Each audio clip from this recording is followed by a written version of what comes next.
మా పిల్లలతో వండుకోవడానికి టైం దొరకనప్పుడు నేను ఎలాంటి డిషెస్ చేస్తానో చూపిస్తాను. నా అవతారాన్ని కొంచెం అవాయిడ్ చేయండి అబ్బా. ప్రోటీన్ కోసమేమో 2 ఎగ్గులు వేసుకున్నాను.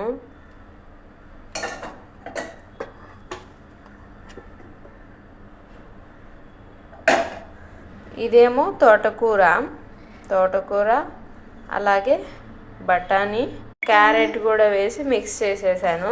ఇంకంతే, టైం లేనప్పుడు ఇట్లా 1 పాట్ రైసెస్ లాగా చేసుకుంటా అనమాట. టేస్ట్ బాగానే ఉంటాయి, మనకి ప్రోటీన్ కూడా మంచిగా అందుతుంది అనమాట. ఇట్లా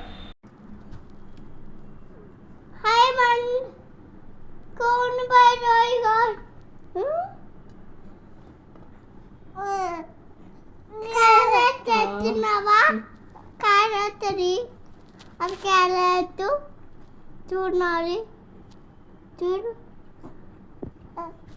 బాగుంది టేస్ట్. బాగుంది.